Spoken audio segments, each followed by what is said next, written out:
I was 17 years old, standing outside my childhood home in Ohio, with nothing but an old suitcase and the bitter winter wind cutting through my thin jacket. My mother, Patricia, had just delivered the words that would change my life forever. "You need to find somewhere else to live. This house is for my real family now." Through the frosted window, I could see my half-brother Kevin, 12 years old, and half-sister Sophie, 9, playing PlayStation in the warm living room, while I stood in the cold, abandoned and unwanted. That night, I promised myself I would build a life so successful that I would never need anyone again. Before I tell you about the 11-year journey from that abandoned girl to the phone call where my mother demanded $250,000 from me, let me know where you are watching from in the comments below. Please hit that like button and subscribe for more real-life stories that will make you think. Now let me take you back to how everything started falling apart.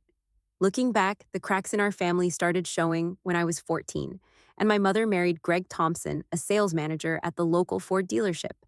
At first, Greg seemed friendly enough. He would bring home pizza on Fridays and ask about my homework, making an effort to connect with me.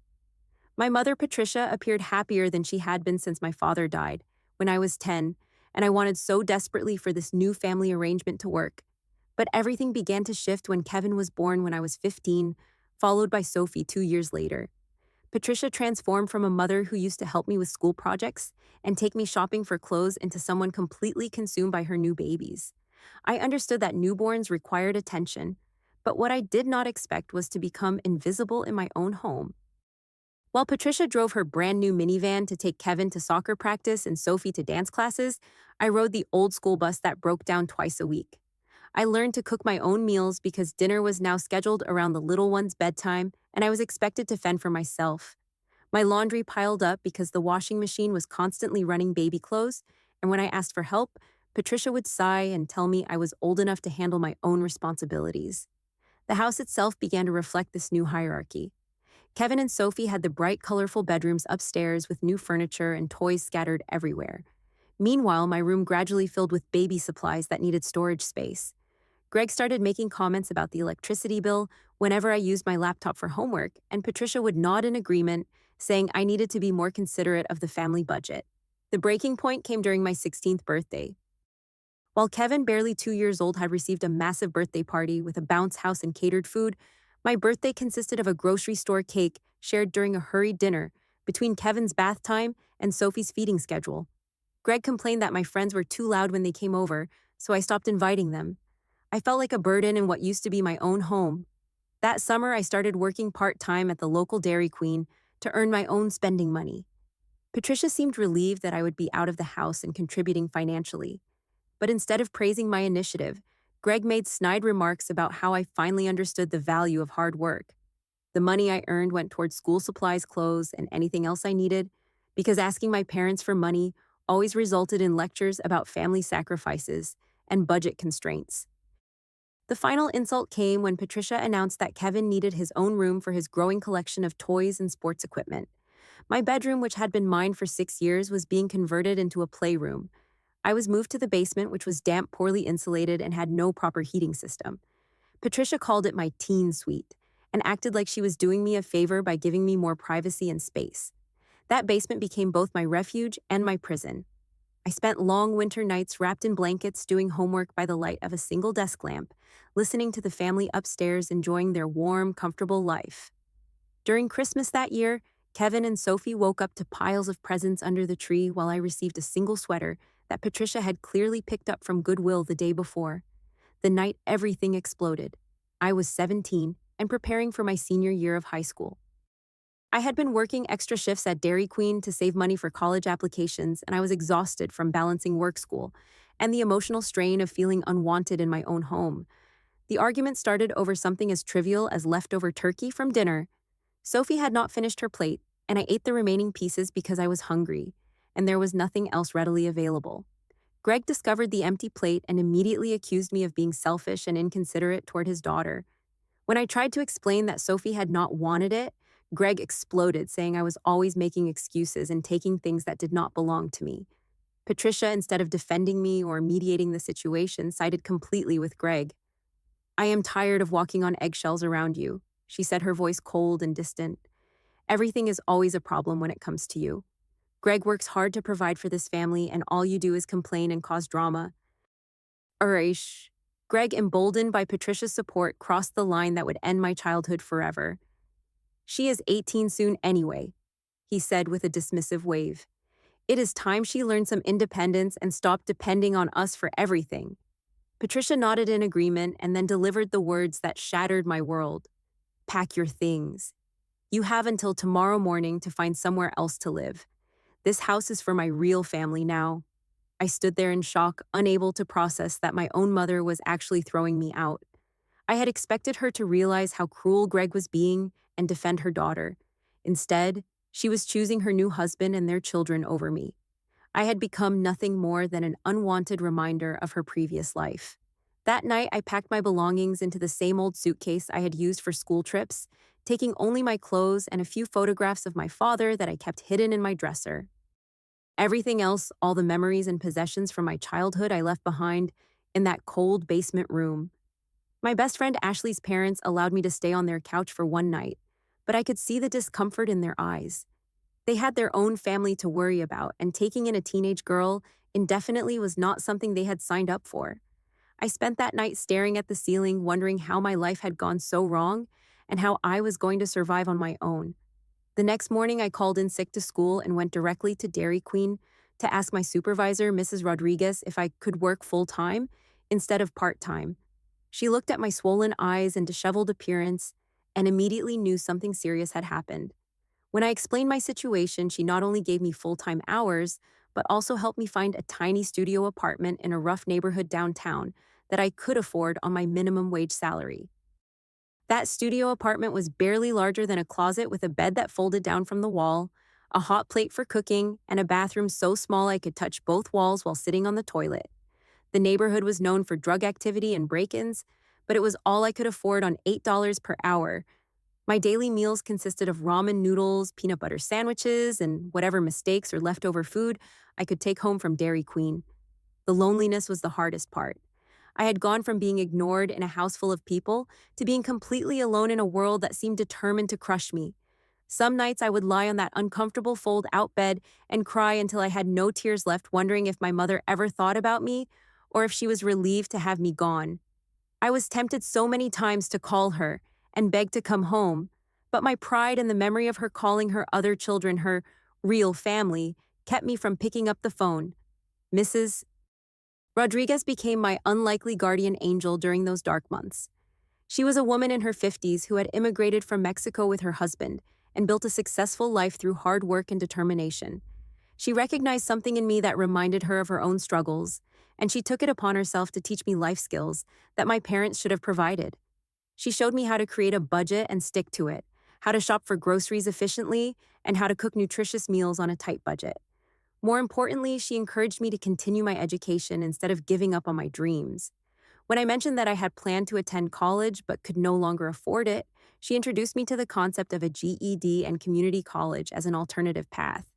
At 18, I enrolled in GED classes at the local community center while continuing to work full-time.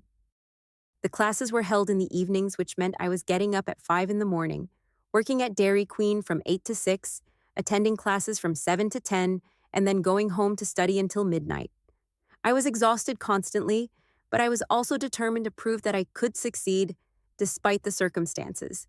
The night I received my GED scores and discovered I had passed with flying colors, I called Mrs. Rodriguez before anyone else. She cried with joy over the phone and told me she was proud of me. It was the first time in months that someone had expressed pride in my accomplishments, and I realized that real family was not always blood-related.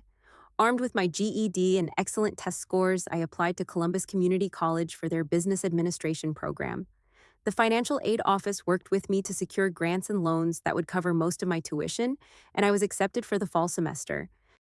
I was terrified about taking on student loan debt, but I knew that education was my only way out of poverty. Balancing community college with work required me to become even more disciplined and organized. I added a second job cleaning office buildings downtown from 11 p.m. to 3 a.m., which meant I was surviving on about 4 hours of sleep per night. My schedule was brutal but effective. Wake up at 5, study until 7, work at Dairy Queen from 8 to 6, eat dinner, quickly attend classes from 7 to 10, clean offices from 11 to 3, and then grab a few hours of sleep before starting over again. My grades were straight A's not because I was naturally brilliant, but because I knew that education was my lifeline. Every assignment was completed with meticulous care, every exam was studied for obsessively, and every extra credit opportunity was pursued relentlessly. I had no social life, no dating, no fun activities that other college students enjoyed. My entire existence was focused on building a future that would ensure I would never be vulnerable or dependent on anyone again. The professors at community college noticed my dedication and work ethic. Several of them wrote recommendation letters when I applied to transfer to Ohio State University for my final 2 years. The scholarship I received was not a full ride, but combined with financial aid and my savings from working multiple jobs, it was enough to make my dream of a 4-year degree achievable. Ohio State University was a completely different world from community college. The campus was enormous, the students came from wealthy families, and the academic standards were significantly higher. I felt like an imposter walking among students who drove expensive cars and wore designer clothes while I rode the city bus and bought my textbooks used or rented them from the library. The work-study job I secured in the university library provided steady income and a quiet place to study between shifts. I also picked up weekend catering work through a campus employment service, which paid better than retail, but required me to smile and serve food to families celebrating their children's achievements while remembering that no one would be celebrating mine. During my junior year, Professor Dr. Williams in my marketing class recognized my potential and began mentoring me. He had built a successful consulting business before returning to academia, and he understood the unique challenges faced by students who were putting themselves through school without family support.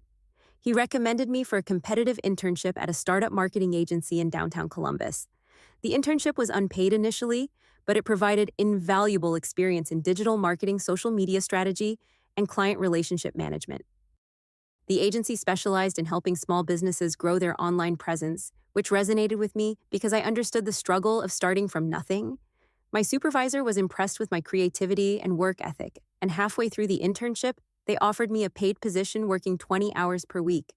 By my senior year, I was earning enough from the marketing agency to quit my cleaning job and reduce my hours at the library. For the first time since leaving home, I was not completely exhausted every single day. I could focus more energy on my studies and actually enjoyed learning about business strategy, consumer psychology, and digital marketing trends. Graduation day at Ohio State was bittersweet. I watched families take photos and celebrate with their graduates while I sat alone in the auditorium, thinking about how different my life might have been if I had had family support throughout college. But I also felt an immense sense of pride and accomplishment.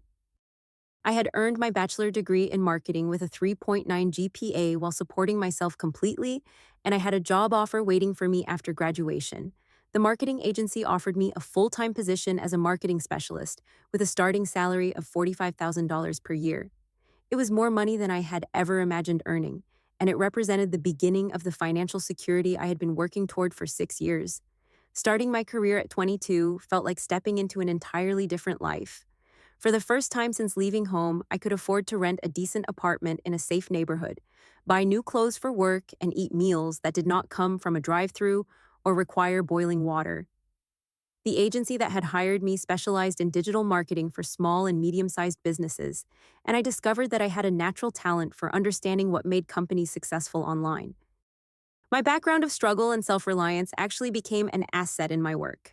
When I met with small business owners who were trying to grow their companies on tight budgets, I understood their challenges in a way that my colleagues from more privileged backgrounds could not. I could relate to the stress of making every dollar count and the determination required to build something from nothing. Within 6 months, I was handling some of the agency's most important accounts and developing innovative social media strategies that were driving real results for our clients.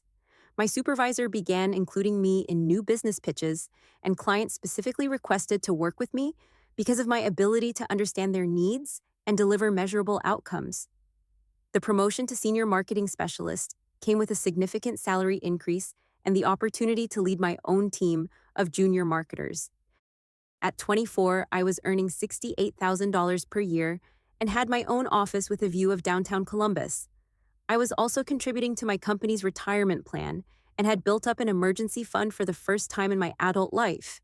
But the entrepreneurial spirit that had driven me to survive on my own was not satisfied with working for someone else forever.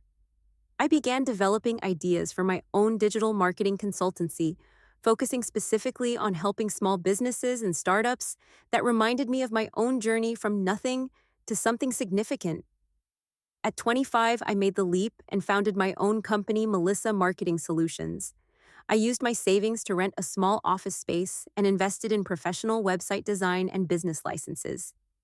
My former clients from the agency became my first customers, along with referrals from satisfied business owners who trusted my ability to deliver results. The first year of running my own business was terrifying and exhilarating in equal measure. There were months when I barely covered my expenses and wondered if I had made a huge mistake leaving the security of employment.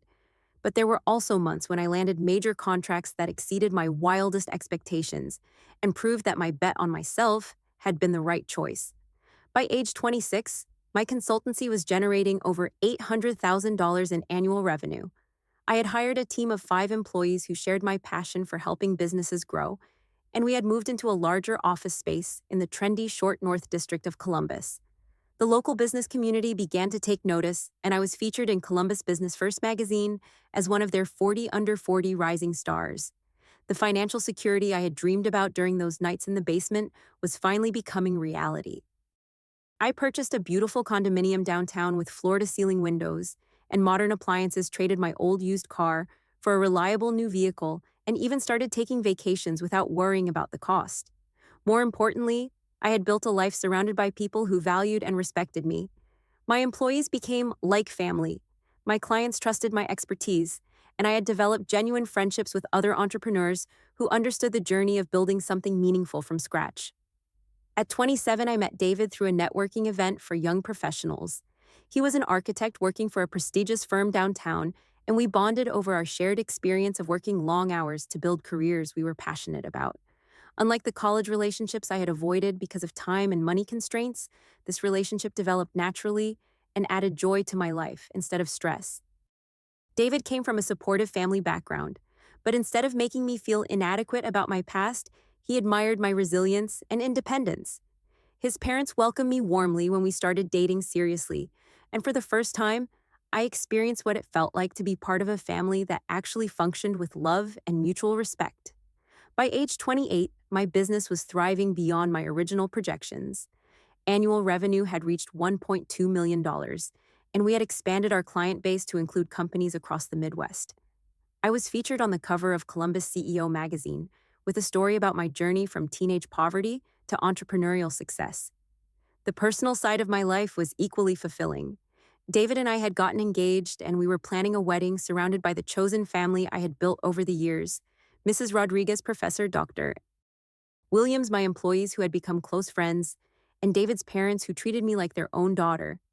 I had also begun volunteering with local organizations that helped homeless youth and teenagers aging out of the foster care system. My own experience of being abandoned and forced to survive independently gave me a unique ability to mentor young people facing similar challenges, and this work brought deep meaning to my professional success.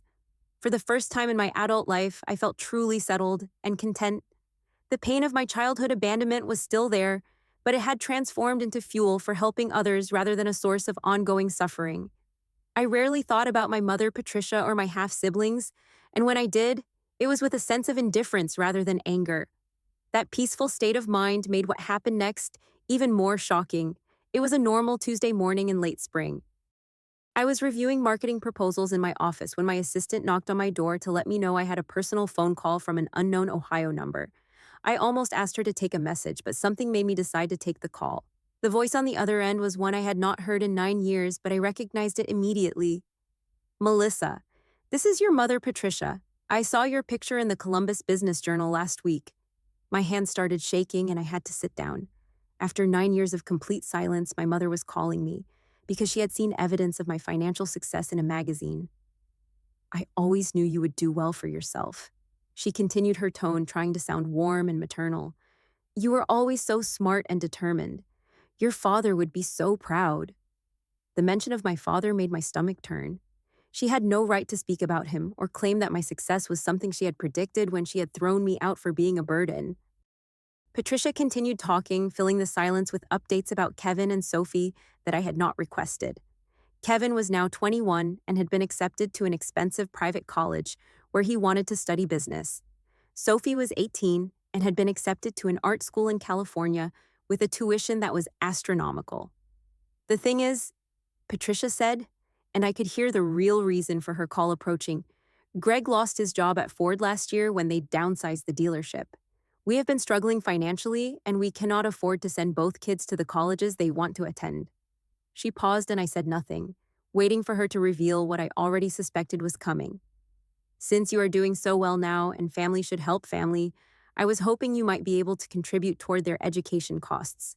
We would need about $250,000 total to cover both of their tuitions and living expenses. The audacity of her request left me speechless. After abandoning me when I needed support, most she was calling to ask for $250,000 to fund the education of the children she had chosen over me. I told Patricia I needed time to think about her request, which was not true. I needed time to process the emotional impact of hearing from her and to decide how I wanted to handle the situation. I arranged to meet her the following Saturday at a neutral location, a coffee shop halfway between Columbus and her hometown. When Saturday arrived, Patricia brought Kevin and Sophie with her, which felt like a calculated move designed to create emotional pressure. Kevin had grown into a tall, confident young man, wearing expensive designer clothes that made it clear the family's financial struggles were relative rather than absolute. Sophie was beautiful and sweet, but there was an entitled air about her that suggested she had never been denied anything she wanted. Patricia looked older than I had expected, with gray streaks in her hair and worry lines around her eyes that had not been there when I left home. She hugged me awkwardly when we met, acting as though we were reconnecting after a normal period of separation, rather than discussing her abandonment of her teenage daughter. "You look so successful and sophisticated," she said, taking in my professional outfit and confident demeanor. "I am so proud of what you have accomplished." I sat down across from them and listened as Patricia explained their situation in more detail.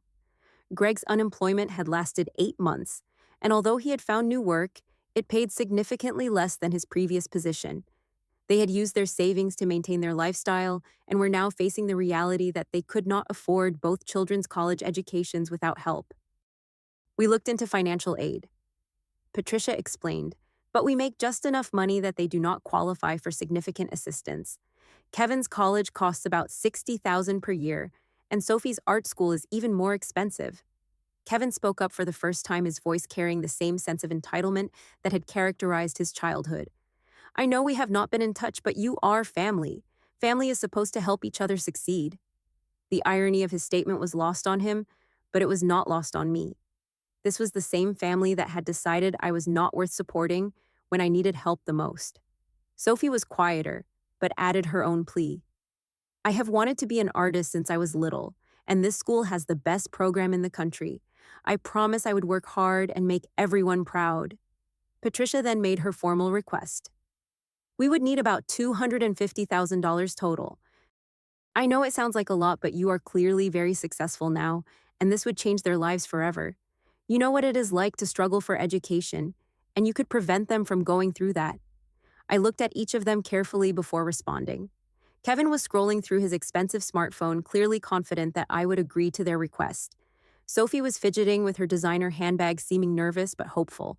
Patricia was watching me with a mixture of expectation and desperation. "Before I respond to your request," I said calmly, "I want to clarify something about our family history. When I was 17 years old, you told me that this house was for your real family and that I needed to find somewhere else to live. Do you remember saying that?" Patricia shifted uncomfortably and glanced at Kevin and Sophie, who were now paying attention to our conversation. That was a difficult time for everyone. We were under a lot of stress, and maybe things were said that should not have been said. "Things were not just said," I continued. "I was forced to live in your basement with no heat, while Kevin and Sophie had comfortable bedrooms upstairs.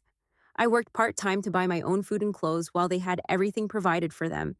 And when I ate leftover turkey that Sophie had not finished, you threw me out of the house with one night's notice." Kevin and Sophie exchanged glances, clearly hearing details about their childhood that they had not known or understood at the time. I had to drop out of high school and work full-time just to afford a studio apartment in a dangerous neighborhood. I continued. I earned my GED. While working 2 jobs, put myself through community college and then Ohio State University without any family support. Every success I have achieved has been despite your abandonment, not because of any foundation you provided. Patricia tried to interrupt with justifications, but I held up my hand to stop her. The young woman you threw out as a burden has built $1 million business through her own determination and sacrifice. The daughter you considered less important than your real family is now successful enough that you want her to fund their futures. I turned to address Kevin and Sophie directly. I do not blame either of you for the choices your parents made when you were children. You had no control over how I was treated, and you deserve to pursue your educational goals. But I want you to understand that the money your mother is asking me for represents years of 70-hour work weeks, sleeping 4 hours per night, and building something from absolutely nothing. Kevin looked uncomfortable for the first time since the conversation began, while Sophie appeared to be processing information that was challenging her understanding of our family history. I looked back at Patricia and delivered my decision. You taught me the most valuable lesson of my life when you abandoned me. You showed me that I could only depend on myself and that real strength comes from independence. For that, I am actually grateful. Patricia started to speak, but I continued before she could interrupt. However, I will not be providing financial support for Kevin and Sophie's education. The woman who told me I was not her real family has no right to ask for help from the daughter she threw away. You made your choice about family priorities 9 years ago, and now you have to live with the consequences. I stood up from the table and gathered my purse. If Kevin and Sophie want to attend college, they have the same options I had. They can work multiple jobs, apply for financial aid, start at community college, or find other creative solutions. The work ethic and determination required to fund their own education would serve them much better than having everything handed to them. Patricia's face flushed with anger and desperation. But I am your mother. You cannot just abandon your family when they need help. I paused at her words and turned back to face her. You are not my mother, I said quietly but firmly. A mother protects and supports her child even when times are difficult. You were simply the person who gave birth to me and then chose other people as your priority. The real family I have built includes people who have earned their place in my life through love and loyalty, not biological connection. I walked toward the door of the coffee shop, feeling a sense of closure and empowerment that I had not expected. Patricia called after me, her voice now showing panic, rather than the calculated sweetness she had used throughout our meeting. Melissa, please do not do this. We really need your help. I am sorry for how things happened before, but that was a long time ago. I turned around one final time to look at the three of them. Kevin was staring at his phone, clearly embarrassed by the scene his mother was creating. Sophie had tears in her eyes, whether from disappointment about her college plans or from understanding the pain that had been inflicted on me years earlier. Patricia, I said, using her first name intentionally. The time for apologies was 9 years ago, when you threw a 17-year-old girl out of her home. The time for family support was when I was struggling to survive on my own. You do not get to rediscover that I am your daughter, now that I have something you want. I left the coffee shop and drove back to Columbus with a mixture of emotions swirling through my mind.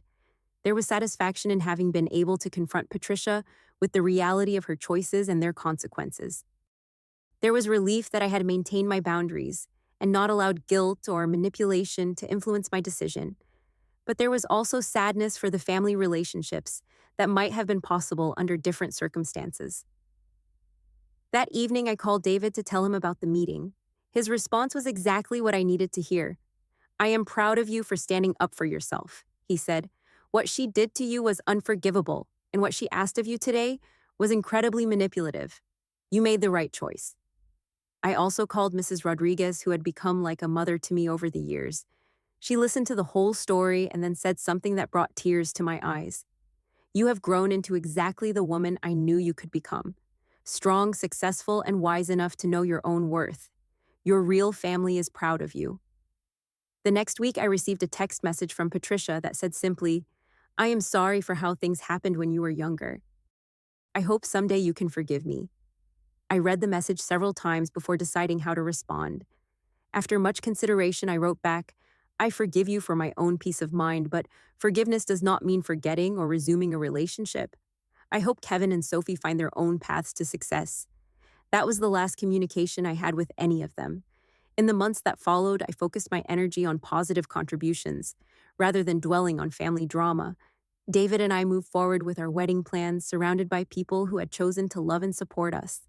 I expanded my scholarship program for students from difficult backgrounds, specifically targeting those who were putting themselves through college without family support. My business continued to thrive, and I found deep satisfaction in knowing that my success was entirely self made. The confidence and strength I had developed through surviving abandonment and building my own life became the foundation for everything good that followed. Looking back on that confrontation with Patricia, I realized that it provided exactly the closure I had needed without knowing I needed it. For years, there had been a small part of me that wondered if I had somehow been at fault for the breakdown of our relationship, or if I should have tried harder to maintain contact with my family.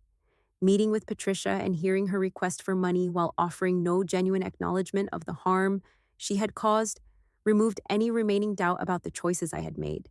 She had not called because she missed me, or because she had realized the magnitude of her mistake. She had called because she needed something from me, just as she had always viewed me as either useful or burdensome, depending on her circumstances. The peace I found in that realization was profound. I stopped carrying any remaining guilt or sadness about our estranged relationship because I finally understood that it had never been a real relationship at all. Patricia had been a biological parent but never a true mother, and recognizing that difference allowed me to fully embrace the family I had chosen and built around myself. Today, as I prepare for my wedding to David and continue building both my business and my volunteer work with abandoned youth, I am grateful for every difficult experience that taught me to rely on my own strength and to value genuine love over biological obligation. The family you choose will always matter more than the family you were given. And sometimes the greatest gift toxic people give you is showing you exactly who they are, so you can build something better without them. If you have ever felt abandoned or undervalued by family members who should have protected and supported you, please know that your worth is not determined by their ability to recognize it. Share your thoughts in the comments about how you have built your own chosen family. And do not forget to like this video and subscribe for more stories about overcoming life's challenges. Thank you for listening to my story, and I wish you the courage to build the life and family you truly deserve.